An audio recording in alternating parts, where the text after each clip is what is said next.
A situación no mercado de peixe e marisco está a vivir unha época de altos e baixos, e todo apunta a que os prezos do marisco e o peixe están a sufrir importantes variacións debido á escaseza de produtos e ás demandas do mercado.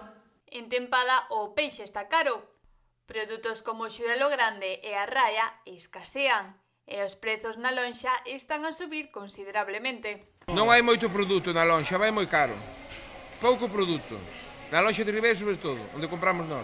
Estamos vendo que subeu bastante o... Subeu todo o pescado e moi pouco.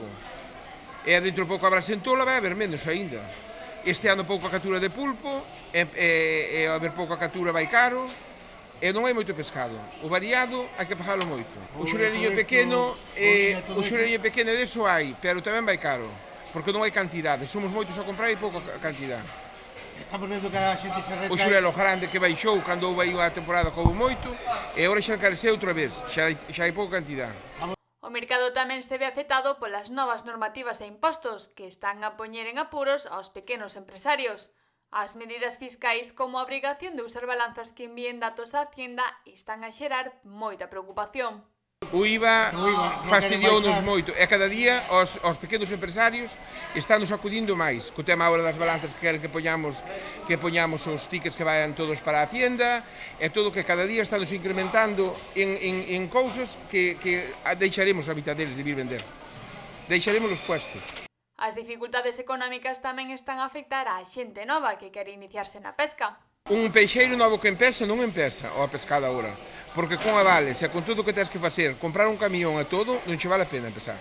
Entre os problemas económicos, a vida no mercado é un constante reto. Os traballadores deben facer fronte a longas xornadas de traballo e moito estrés.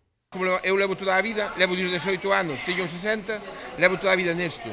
Senón, eu non seguiría con isto tampouco. Se hoxe mesmo non me meto a isto.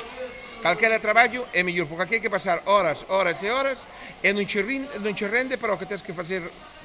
Económicamente non é como que era antes. Todo por kilo, todo, ben ves, 200 gramos, 730 gramos, pesan todo ao gramo.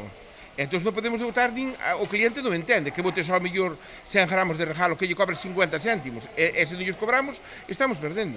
É un traballo de 24 horas permanentemente. Ves dunha lonja, se non hai pescado tens que ir para outra, toda unha noite sin dormir, aquí ás 5 da mañá a preparar o pescado e a poñer as pescaderías. É un traballo super, é agobiante. Moitas horas de traballo é moi agobiante. Male as dificultades, as alternativas aínda existen. Este ano, por exemplo, o camarón está máis barato que noutros anos. Bueno, o camarón é máis anécora baixou. O que se mantén aínda un pouco alto é a ameixa, o percebe, a navalla está un pouquiño cara tamén. Por ende, para aproveitar os prezos máis baixos, hai xente que xa está facendo a compra para a tempada de Nadal. Está facendo acopio do camarón, sobre todo do grande, sobre todo o camarón grande. Porque un camarón que despois en Navidad vai 140, 150 e agora está a 80 euros. Entonces, eso é do que están facendo acopio ahora mismo. O marisco é visto por moitos como un artigo de luxo, pero tamén hai opcións para todos os orzamentos. Realmente o marisco non é un produto de primeira necesidade, no? Pero bueno, véndese tamén, porque aquí tamén hai moita costumbre de tomar marisco. Non tes por que comprar cigalas de 100 euros, podes levar cigalas de 35, sabes? Podes te ajustar un pouco, hai precios para todo, e hai mariscos de todos os precios para todo o público. A situación na Praza de Abastos segue sendo complicada, pero non faltan as ilusións para o futuro e a esperanza de que o mercado de peixe e marisco se recupere nas vindeiras semanas.